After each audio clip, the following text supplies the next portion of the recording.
Kamusta po yung yung work niyo po ngayon as such as a COO?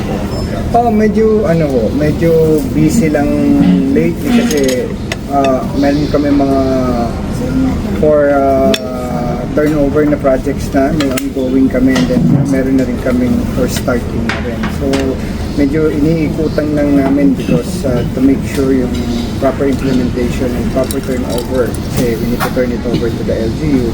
And medyo malalaki kasi yung mga proyekto namin recently, like STDP, mga Borham Park, mga ganyan. So, mga hyperbaric chamber. So, kasama yun sa mga projects namin. And then, mga tourism rest areas, tourism information centers, ano pa ba, mga solar street lights namin sa mga tourism destination, floating docks namin, Esplanade, among the others. So paano po kayo nag-adjust po dito po sa as COO of Cheza? Actually, hindi mo nag-adjust because I've been in this position since 2008 up to 2015 yata. And then, nag-resume ako na reappoint ako in 2021 ulit. So up to now. So medyo familiar naman with the job, but when I returned, nung na-reappoint ako, medyo marami lang trabaho because negative yung during the pandemic yan eh. So medyo negative yung finances ng office. When they presented it to me, I think it was negative 98 on the financial. So down na down yung opisina, lockdown lahat because I know you are all well aware na ang travel tax ang main funding namin. So that's the collection of 1,620.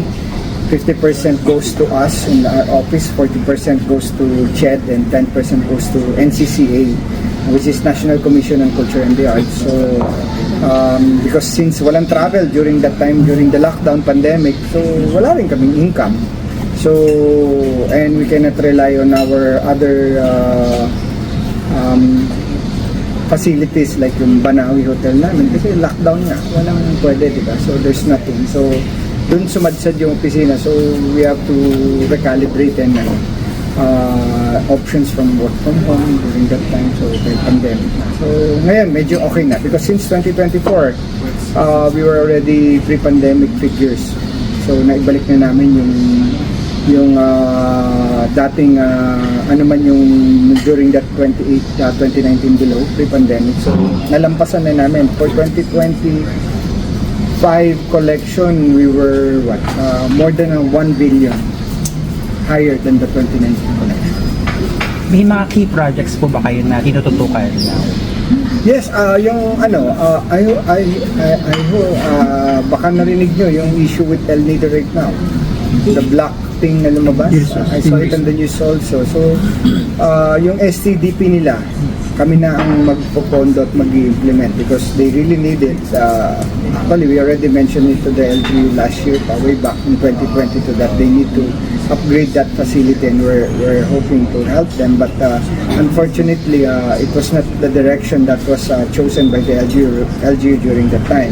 But now they realize that we are correct in stating that addressing that issue urgently. So now, hoping by next week lumabas na yung term of reference, and then we already approved that budget for the expansion of the sewerage treatment facility. So kami kasi, we can give that like in Boracay, di ba? So and then we get a private partner to operate yung mga ganyan like Manila Water, so who has the expertise to operate on those kind of projects.